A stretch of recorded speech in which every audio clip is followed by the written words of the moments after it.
को चमन याद आ गया. യാസിൻ മനോഹരായിരുന്നു. Beautiful song and beautiful rendition also. Actually എന്നോട് ഈ പാട്ടാ പാടണമെന്ന് പറഞ്ഞപ്പോൾ ഞാൻ ഗുലാം അലിജിയുടെ തന്നെ വേറൊരു വേർഷൻ ഉണ്ട്, ബഹറൂക്ക. അപ്പം ഞാൻ അതാണെന്നാണ് വിചാരിച്ചിരുന്നത്.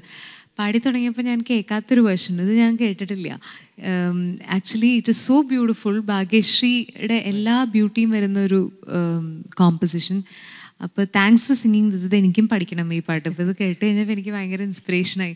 കാരണം എന്ന് വെച്ചാൽ ഞാൻ ഹിന്ദുസ്ഥാനി ക്ലാസിക്കൽ കോൺസെർട്സിൽ സ്ഥിരം പാടുന്ന രാഗമാണ് ഭാഗ്യശ്രീ. അപ്പം ഇറ്റ്സ് നൈസ് യുനോ, അങ്ങനെ രാഗ ബേസ്ഡ് ആയിട്ട് കിട്ടുമ്പോൾ നമുക്ക് പഠിച്ച രാഗത്തിൽ പാടുമ്പോൾ അതിൻ്റെ സുഖം വേറെയാണ്. അപ്പം thanks for singing this song and good choice also, very well rendered.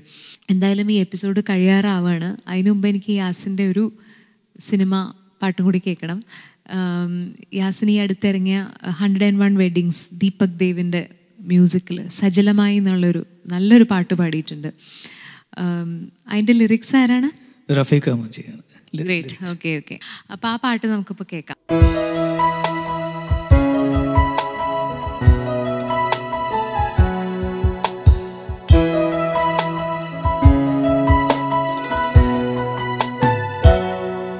സജലമായി സജലമായി മിഴിയിലേതോ നിലവുകൾ കുഴിയുമേ ഇലകളായി വഴിമരം വിവശമായി വിരിയാനായി പിടയുമേ മൊഴികൾ നീ അറിയുമോ?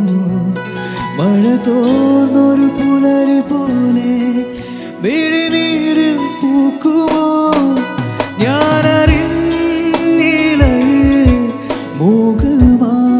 സൗരഭം ഞാനറിഞ്ഞിലയിൽ നോവിലെ തേൻകണം പറയാതെ മുഖരാതെ സജലമായി സജലമായി മിഴിയിലെ